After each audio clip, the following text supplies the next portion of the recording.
Ողջույն սիրելի ընկերներ, այս հոլովակում ձեզ համար կներկայացնեմ 2026 թվականի մարտ ամսվա հորոսկոպը աղեղնավոր նշանի համար։ Սիրելի ընկերներ, կնայենք ամսվա կարևոր իրադարձությունները, մոլորակների դիրքավորումը, կնշեմ նաև լարված օրերի մասին։ Հիշեցնեմ, որ հորոսկոպը առաջին հերթին նայում ենք ասցենդենտի նշանով, այնուհետև արևի նշանով։ Ասցենդենտի նշանով երբ նայեք, կտեսնեք, թե ինչքան ավելի ճշգրիտ է ամեն ինչ համընկնում, քան արևի նշանով։ Իհարկե արևի նշանը եւս կարևոր է, ուղղակի պետք է երկուսն էլ նայել եւ այսպես իրենց հարագումարով արդեն հասկանալ։ Եթե ցանկանում եք անհատական հորոսկոպ, անհատական տարրո կանխատեսում, կարող եք ինձ գրել Instagram-յան էջում։ Այսպիսով անցնենք հերթականությամբ ներկայացնեմ։ Արևը մինչև մարտի 20-ը կգտնվի ձկներ նշանում, իսկ դա սիրելի աղեղնավորներ ձեր 4-րդ տունն է, որտեղ արևը այնտեղ էներգիան, այսինքն ինչ-որ գործողություններ կարելի անել այդ տան հետ կապված։ 4-րդ տունը դա իրենից ներկայացնում է մեր բնակության վայրը, մեր ընտանիքի անդամները, ընտանիքը, ինչպես նաև անշարժ գույքի հետ կապված ցանկացած հարցեր, արկ, վաճառք, շինարարության հետ կապված հարցեր եւ այլն։ Եթե ինչ-որ մտադրություններ ունեք, մինչև ամսի 20-ը բարենպաստ ժամանակահատված է։ Իհարկե այնտեղ օրեր կլինեն լարված, դրա մասին կնշեմ։ Արևը ամսի 20-ից հետո անցնելու է խոյ նշան, ձեր 5-րդ տուն, իսկ 5-րդ տունը իրենից ներկայացնում է մեր երեխաները, այն ամեն ինչը մեզ հաճույք է պատճառում, կինո, ռեստորան, արվեստի վայրեր, սպորտ, ինչպես նաև սիրավեպեր։ Այդ ամենը 5-րդ տանն է պատկանում, այսինքն արևը այնտեղ է, եթե ինչ-որ գործողություններ պետք է կատարեք վերոնշյալ թեմաների շուրջ, դրա համար բարենպաստ ժամանակահատված է։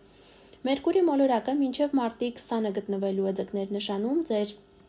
4-րդ տանը հետընթաց դիրքով է լինելու, սրա հետ կապված առանձին նյութ արդեն իմ ալիքում կա, կարող եք անցնել նայել, եթե դեռևս չեք նայել, այժմ չասեմ, որպեսզի չկրկնվեմ, հա։ Վեներա մոլորակը մինչև մարտի 6-ը կգտնվի ձկներ նշանում, ձեր 4-րդ տանը, Վեներա մոլորակը դա իրենից ներկայացնում է այն ամենը, ինչը մեզ հաճույք է պատճառում, ինչը մեզ հաճելի է, կոմֆորտի զգացում է տալիս, ինչպես նաև գումարի հետ կապված հարցերը։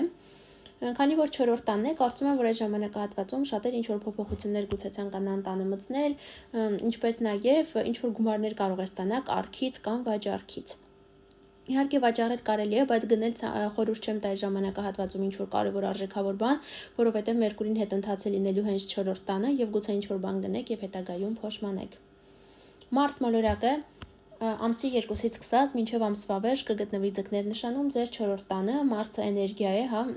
որպեսզի այդ էներգիան չվերածվի բանավեճի, կռվի, հա, հատկապես ձեր 4-րդ տանը, այսինքն ընտանիքի անդամների հետ կամ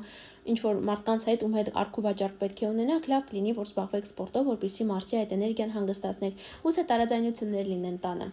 Քանի որ Մարսը 4-րդ տանն է, սիրելի ընկերներ, զգուշացնեմ, որ տանը զգուշ լինեք կրակի հետ աշխատելիս, հա, գազի հետ կապված, հոսանքի հետ կապված եւ այլն։ Յուպիտեր մոլորակը ամսի 15-ից սկսած կդառնա ուղընթաց Խեցգետի նշանի 15 աստիճանում։ Խեցգետինը, սիրելի ընկերներ, ձեզ համար 8-րդ տունն է, այսինքն գուցե մոտ 3-4 ամիս է ինչ որ գումարներ չէիք ստանում, գուցե պետական համակարգից, բանկային համակարգից, ինչ որ առումով կանգ էր առել, ամսի 15-ից հետո արդեն ամեն ինչ կանցնի առաջ եւ ամեն ինչ ձեր ուզածով կստացվի։ Սատուրնը շարունակում է գտնվել խոյ նշանում, այս ամսում շարժվելով 1-ից 5 աստիճան եւ առաջիկա 2.5 տարիների ընթացքում Սատուրնը այնտեղ է լինելու, խոյը դա 5-րդ տունն է, իսկ Սատուրնը ամեն ինչ մի փոքր սառեցնում է, հա, հնարավոր է հարաբերությունները սառեն ձեր սիրեցյալի հետ կամ հարաբերությունները սառեն երեխաների հետ, եթե ունեք բիզնես, ապա հնարավոր է բիզնեսը փակվի, իհարկե սա բոլորին չի վերաբերում, ծննդյան քարտեզով եւս պայմանավորված է կամ ավելի փոքրանա, հա։ Ինչպես նաև Սատուրնը 5-րդ տանը գուցե ավելի քիչ սկսեք զբաղվել սպորտով։ Սև լուսինը, սիրելի աղեղնավորներ, շարունակում է գտնվել ձեր առաջին տանը, բերելով ձեզ իր գայթակղությունները, այս ամսում շարժվելու է 8-ից 11 աստիճան, իսկ դա նշանակում է, որ բոլոր այն աղեղնավորները կզգան սև լուսնի ազդեցությունը,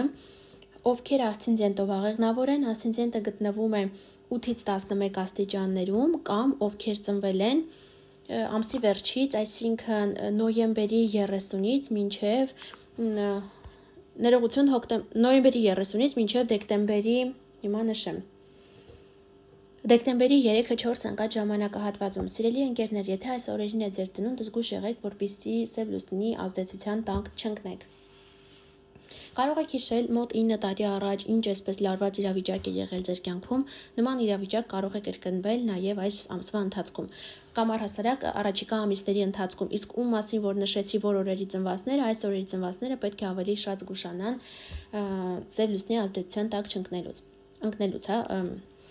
Կունենանք լիա լուսին, այսօրը լինելու է լուսնային խավարում, կույս նշանում, իսկ դա ձեզ համար շատ կարևոր է սիրելի աղեղնավորներ, ամսի 3-ին է լինելու խավարումը, բայց 3 ամիս առաջ եւ առաջիկա 3 ամիսների ընթացքում հնարավոր է դուք դա զգաք, հատկապես նախորդ ամսվա 2-ից 4-ը դրանից այսինքն հունվարի 2-ից 4-ին, փետրվարի 2-ից 4-ին, մարտի 2-ից 4-ին, ապրիլի, մայիսի եւ հունիսի, մինչեւ հունիսի 4-ը կարող եք դուք զգալ այս խավարման ազդեցությունը։ Քանի որ ծգույս նշանում է ձեր 10-րդ տանն է, այսինքն ինչ որ բան ավարտին կհասնի, ինչ որ բան վերջնական որոշում, վերջնական տեսք կունենա ձեր կյանքում կապված կամ բիզնեսի հետ, կամ կարիերայի հետ, կամ ստատուսի փոփոխության հետ։ Այսինքն այս խավարումը կբերի ձեզ հստակ վերջնական արդյունք։ Հնարավոր է, եթե բացասական լինեն դիրքավորումները ծննդյան քարտեզով պայմանավորված, ոմանք դուրս գան աշխատանքից, գուցե հեռանան աշխատանքից, գուցե որոշեն ընդհանրապես փոխելու իրենց կարիերան, նախկին կարիերան ավարտելու, ոմանք որոշեն ամուսնանալ կամ ամուսնալուծվել, չէ՞ որ դա եւս համարվում է ստատուսի փոփոխություն, թոշակի գնալ եւ այլն, ինչ որ ստատուսի փոփոխություն կլինի, որը վերջնական արդյունքում այդպես կերևա այս ժամանակահատվածում։ Լիալուսնի հետ կապված, այսինքն այս խավարման հետ կապված առանձին նյութ ունեմ, կարող եք նաեւ այդպես նայել։ Նորալուսին ենք ունենալու ամսի 19-ին ձկներ նշանում ձեր 4-րդ տանը, նորալուսինը դա նոր էներգիա է, նորություն է, այսինքն ինչ որ նորություն կիմանաք կամ նորություն կգա ձեր կյանք կապված ձեր մայրիկի հետ կամ ընտանիքի անդամների հետ։ Եթե անշարժ գույք պետք է գնեք վաճառեք, ապա այս ժամանակահատվածում այդ նորությունը կստանաք։ Այժմ սիրելի ընկերներ, լարված օրերի մասին պետք է նշեմ, լարված օրը լինելու մինչև մարտի 4-ը։ Լարվածությունը լինելու է Ուրան ու Մարսը լարված են լինելու, սիրելի ընկերներ, շատ զգույշ եղեք, պայթունավտանգ իրավիճակներ կարող են լինել, սուր կտրողծակող գործիքների հետ աշխատելիս, վիճաբանություններ կարող են լինել։ Եթե հնարավորություն կա այս օրերին ինքնաթիռ մի նստեք, մի գնացեք, այսքանը, եւ սիրելի ընկերներ, լարված օր ենք ունենալու մարտի 13-ը, մի քանի օր առաջ հետո իր զգացնել կտա, դուք հատկապես կզգաք, որովհետեւ այս լարվածությունը լինելու է Մարսի եւ սև լուսնի հետ։ Մի տրվեք գայթակղություններին, սիրելի ընկերներ, հիմա նշեմ, Մարսը լինելու է ձեր 4-րդ տանը, իսկ սև լուսինը ձեր առաջին տանը։ Այսինքն այս լարված իրավիճակները կապված է լինելու ձեր կամ անշարժ գույքի հետ կապված, կամ ընտանիքի անդամների հետ կապված, մայրիկի հետ կապված, գուցե հրահրի այս ամենը, որպեսզի վիճաբանություն լինի տանը, ընտանիքի ներսում եւ այլն, նման հարցեր կարող են լինել։ Քանի որ այս լարված վիճակը լինելու է 8 աստիճանում, սիրելի ընկերներ, ապա բոլորից շատ պետք է զգուշանան ամսի 7, հիմա նշեմ, նոյեմբերի 30-ից մինչև դեկտեմբերի 1-2 ընկած ծնվածները, այս մի քանի օրերի ծնվածները բոլորից շատ պետք է զգուշանան այս լարված իրավիճակից։